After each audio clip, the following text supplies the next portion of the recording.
Back in our Newhouse studios for the Cuse.com post-game show, he's John Eads, I'm Cameron Ezeir. Because blue blood this, blue blood that, Duke is number 10 in the country, so with Syracuse men's lack sitting at 3-4 and 0-4 against ranked opponents this season, could the Orange lasso their way back in the win column? Moving forward, well, it's a lot like his career aspirations, up in the air. And by up in the air, I literally mean up in the air. Anthony, it's been a blast down here covering Super Bowl 57, the game in just a couple of days. Chiefs, Eagles, but let's talk about this Arizona community. Last hosted a Super Bowl in 2015, so how would they respond? They have it here in 2023. I took a trip down the streets of Arizona, and what did I see beyond the fanfare? Colors, vibrance, posters, banners, murals. So Syracuse fails to sweep Virginia Tech. It would have been the first sweep over the Hokies in 8 years, but now the Orange return home just 2 days later. What's the phrase, no rest for the weary? Take out the Tech and you're left with Virginia. And although Mackenzie's passion is clearly hockey, a sport that's often watched through a screen, his love is creating on one. Well, Doug, from the eye test, you just see the off-ball movement of Cole Swider. He's getting back to what makes him so good, why he played 3 years at Villanova. It's spot-up shots. That's where he makes his money. Eagles edge rusher Hassan Reddick's storybook rise to stardom is an unconventional one. From playing just 4 games in the final 2 seasons of high school due to injury, to playing football at Temple University and wearing red as a walk-on. The script has never been pretty, but for Hassan, giving up was never an option. Well, John, what differentiates Garrett Schrader from a lot of quarterbacks at the Division I level is he's naturally two-dimensional. And in the first half, him and the Syracuse offense were one-dimensional. Garrett Schrader, his first instinct was to tuck and run.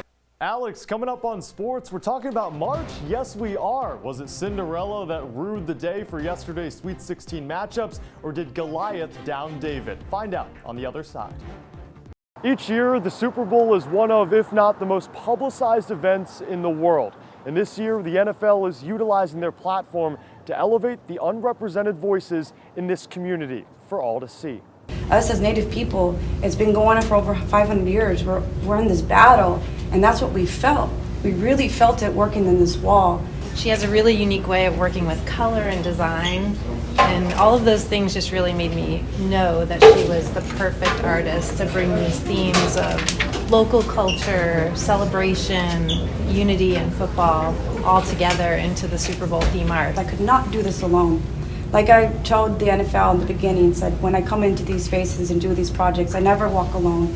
I bring my ancestors with me, I bring my community with me, and I bring my family with me. That's exactly what I did with all the artists behind me. This whole time, people that don't even know us are reaching out and giving us words of positivity, like uplifting us, or like, oh wow, like you really inspired us, or you've inspired our children, like things like that, so it matters. 9,500 square feet of Native American representation and indigenous descent all over Arizona, outside and in the game. That's very cool. I mean, I would have to say this is probably the coolest Super Bowl logo that I've seen. You know, I've been fortunate to play in 3, this being the 3rd, and that's a pretty sweet logo. I would love to hear her story and what tribe she's a part of, so that's very cool.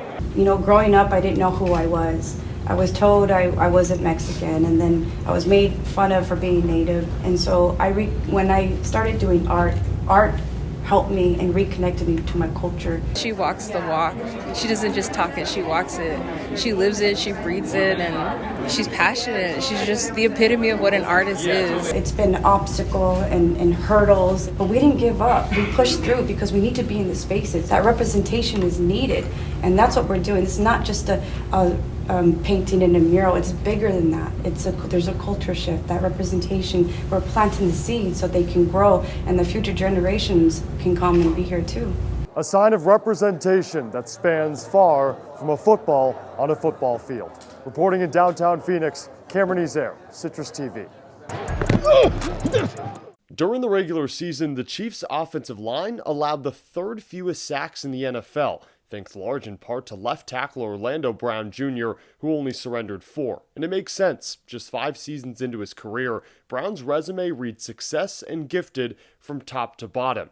But his journey is far from a perfect one.